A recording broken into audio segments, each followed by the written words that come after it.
आजकल जंगल में रोज बारिश हो रही थी। पक्षी उस बारिश की वजह से कठिनाइयों का सामना कर रहे थे। वहीं कालू का बेटा जग्गू रो रहा था। मम्मा, मुझे भूख लगी है, कुछ खाने को दो मम्मा। जग्गू चुप करके सो जा। देख नहीं रहा है बाहर कितनी तेज बारिश हो रही है। हम भोजन लेने नहीं जा सकते। मम्मा, भूखे पेट नींद नहीं आ रही है।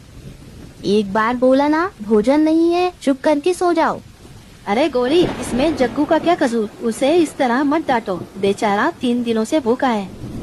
कालू जी, आप कैसे भी करके थोड़ा सा भोजन लेकर आए।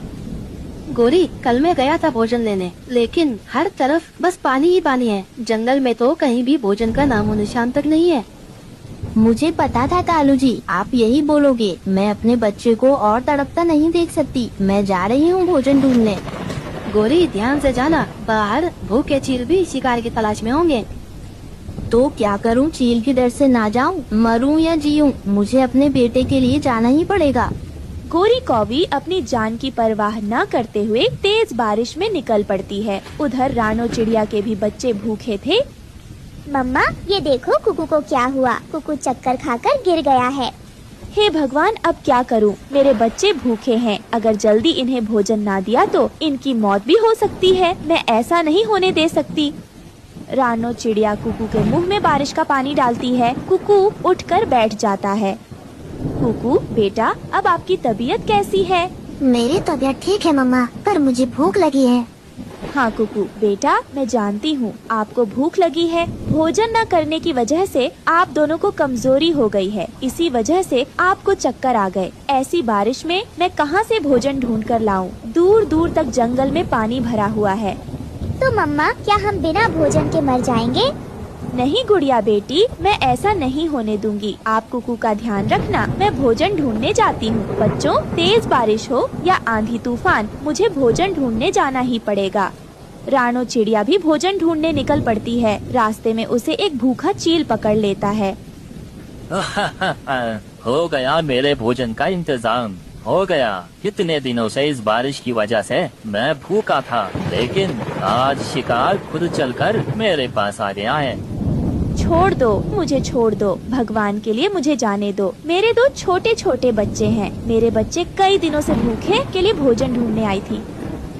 चुप, एकदम चुप। अगर तुझे छोड़ दिया तो मैं भूखा मर जाऊंगा। आज तो मैं तुझे खाकर अपनी भूख मिटा कर ही रहूंगा। उसी समय भोजन ढूंढते हुए गोरी को भी उधर से गुजर रही होती है। तभी वो रानो चिड़िया को चील के चंगुल में फंसा हुआ देख लेती है। अरे बाप रे बाप, मुझे इस चिड़िया को बचाना होगा। मुझे लगता है चिड़िया भी इस बारिश में अपने बच्चों के लिए दाना लेने आई होगी और इस जालिम चील ने इसे पकड़ लिया होगा। गौरी कौवी झट से एक मोटी लकड़ी से चील के सिर पर वार करती है। वो चील कौवी के वार को सहन नहीं कर पाता और वहीं बेहोश हो जाता है। तभी गौरी कौवी और रानो चिड़िया वहाँ से भाग जाती है। रानो चिड़िया, तुम ठीक तो हो ना? हाँ गोरी बहन, मैं ठीक हूँ। अगर आप समय पर नहीं आती तो मैं आज चील का खाना बन गई होती। आपका बहुत बहुत शुक्रिया गोरी बहन। आपका यह एहसान मैं मरते दम तक नहीं भूलूंगी। आपने मेरी जान बचाकर मेरे बच्चों पर उपकार किया है, मुझे नया जीवन दान दिया है। रानो चिड़िया, अब इतनी भी मेरी तारीफें ना करो। अरे बाप रे बाप, मैं तो भूल ही गई। मैं भोजन लेने आई थी। मेरा बच्चा 3 दिनों से भूखा है। गौरी बहन, भोजन लेने तो मैं भी आई हूँ। बच्चों को कमजोरी से चक्कर भी आने लगे हैं। चलिए हम दोनों साथ साथ भोजन ढूंढते हैं। थोड़ी दूर जाने पर रानो चिड़िया गौरी को रोकती है। गौरी बहन, रुके रुके, ये देखें, यहाँ इंसानों का टेंट लगा पड़ा हुआ है। मुझे विश्वास है हमें खाने के लिए यहाँ पर जरूर कुछ न कुछ मिलेगा। आप चलिए मेरे साथ। फिर वो दोनों खाना ढूंढने लगती है। तभी रानो चिड़िया को वहाँ मैगी पड़ी हुई दिखाई देती है। अरे गौरी बहन, ये देखें, यहाँ पर बहुत सारी मैगी पड़ी है। तभी गौरी कौवी उस मैगी को खाने लगती है। अरे रानो बहन, ये मैगी तो बहुत ही ज्यादा स्वादिष्ट है। चलो इस मैगी को अपने बच्चों के लिए ले चलते हैं। वो इसे खाकर बहुत खुश होंगे। ये कहकर वो दोनों अपने बच्चों के लिए बहुत सारी मैगी ले जाती है और अपने बच्चों को वो मैगी खिलाती है। मैगी खाकर रानो चिड़िया के बच्चे बहुत खुश होते हैं और अपनी माँ से कहते हैं, माँ, ये मैगी तो बहुत स्वादिष्ट है। आप जानती हैं कितने दिनों बाद मैंने पेट भर का खाना खाया है। हाँ हाँ माँ, कुकू बिल्कुल ठीक कह रहा है। माँ, मेरा मन शाम को मैगी के कुरकुरे पकौड़े खाने को कर रहा है। क्या आप हमारे लिए मैगी के पकौड़े बना दोगी? हाँ बच्चों, मैं शाम को तुम लोगों के लिए मैगी के पकौड़े बना दूंगी। फिर रानो चिड़िया शाम को मैगी के पकौड़े बनाती है और बच्चों को खाने के लिए देती है। माँ, पकौड़े बहुत अच्छे बने हैं। इस बारिश के मौसम में आप मैगी के पकौड़े बनाकर पक्षियों को क्यों नहीं बेचती? माँ, मुझे विश्वास है ये मैगी के कुरकुरे पकौड़े सब पक्षियों को बहुत पसंद आएंगे। इस तरह आपकी अच्छी कमाई भी हो जाएगी। अपनी बेटी की बात सुनकर रानो बहुत खुश होती है।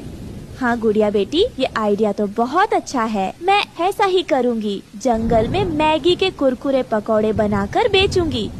पकोड़े ले लो, गर्मा गर्म मैगी के पकोड़े ले लो। जो एक बार खाएगा तो बार बार आएगा। रानो की आवाज सुनकर वहाँ पक्षियों की भीड़ लग जाती है। अरे रानो बहन, इन मैगी के पकौड़े की खुशबू तो बहुत अच्छी आ रही है। जरा एक प्लेट लगाना तो सही। अरे हम भी तो चक्कर देखें, आखिर ये मैगी के पकौड़े कैसे हैं? जी तोते भैया, क्यों नहीं, मैं अभी आपको एक प्लेट मैगी के पकोड़े देती हूँ। वो मैगी के पकोड़े खाकर हरिया तोता उनकी खूब तारीफ करता है। इस तरह रानो चिड़िया की मैगी के पकोड़े की दुकान खूब अच्छे से चलने लगती है। तभी अचानक से एक दिन उस जंगल में वो चील जिस पर गोरी ने हमला किया था, वो वहाँ उसे ढूंढता हुआ आ जाता है। इसी जंगल में वो कौवी और चिड़िया रहती है जिसने उस दिन मुझ पर हमला किया था। मैं उन दोनों को नहीं छोड़ूंगा, अपना बदला लेकर रहूंगा। ये कहते हुए उसकी नजर रानो चिड़िया की मैगी के पकौड़े की दुकान पर पड़ती है। अरे ये तो वो ही चिड़िया है जिसे मैंने उस दिन पकड़ा था, पर उस दिन कौवी ने इसे बचा लिया था। लेकिन कोई बात नहीं, आज इस चिड़िया से अपना हिसाब पूरा कर लेता हूँ। उस कौवी से बाद में निपट लूंगा। ये कहकर चील रानो चिड़िया की दुकान पर जाता है और उसकी दुकान पर तोड़ फोड़ मचाना शुरू कर देता है। अरे चील भाई, आप ऐसा क्यों कर रहे हैं? कितनी मुश्किल से मैंने अपना ये ठेला लगाया था। इन मैगी के पकोड़े को बेचकर ही तो मैं अपने बच्चों का पेट पाल रही थी। आपने मुँह गरीब के पेट पर लात मारकर अच्छा नहीं किया।